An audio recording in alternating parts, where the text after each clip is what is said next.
This place looked disgusting, despicable, and above all, a place not fit for human living.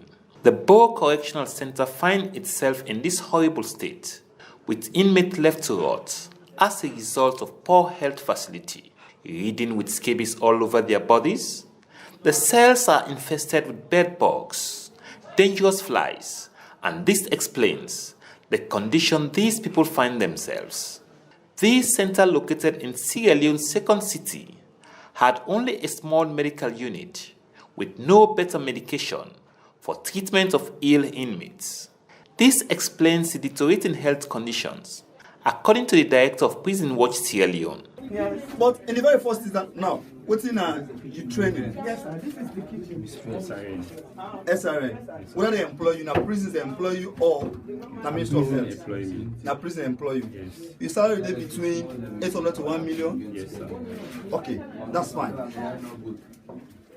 You don't get any better health facility which will allow you for really, but right, if you there, your knowledge in health, they depreciate because you cannot implement all what you don't learn. Because you don't get a facility. Yes. Simple answer. Here at this correctional center, inmates are subjected to only 2 meals per day, a small loaf of bread in the morning, and rice for both lunch and dinner. Inmates also complain of torture, but most importantly, the health condition they are subjected to.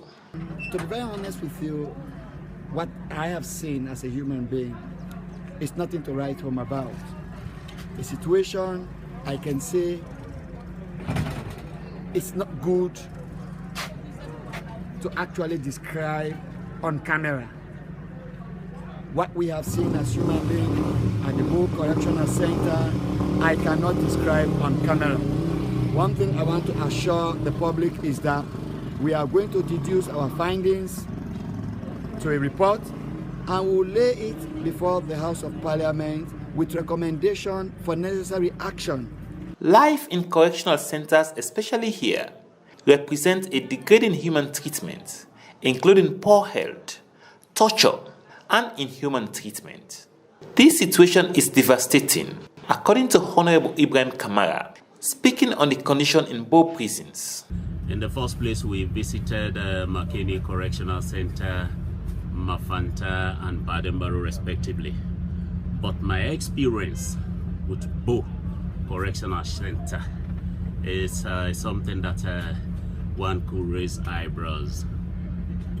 The status of the prisoners or the inmates, as they call them, is very appalling. It's not good.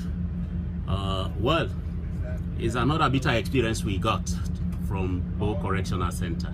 The Bo Correctional Center remains overcrowded, with 35 inmates subjected to a small cell. The cells have no light or proper ventilation, subjecting inmates to sleep in darkness. However, Regional Commander Salimatu Bangura acknowledged the challenges but denied the aspect of torture. You have well over 2,800 prisoners in Freetown. When we were working, they were coming at us. People we know, Mohamed Bakwi was my client. I met him there. Nobody spoke of torture now. Nobody, I am being very honest. We've been to Mafanta, we've been to Makeni, we are going to Kenima. So it was shocking to see. These guys are notorious, sir. You know, They are notorious. you know, if they get problem, They go and come. Whenever they go and come, whenever they enter into the facility, there is one. What is the name? cockroach, Big and Broad. big and broad and called cockroach. Yes. An inmate by the name of Big and Broad. Okay. Whenever an inmate receives something from his relative, he will go there and then grab the food. And he is so robust. But I'll enter into the facility, talk to him, and everything. What is happening here is a gross human rights violation in the 21st century. If the condition in this facility is allowed to continue, inmates here will die soonest. Reporting from the city of Bo, this is Mohammed Kone.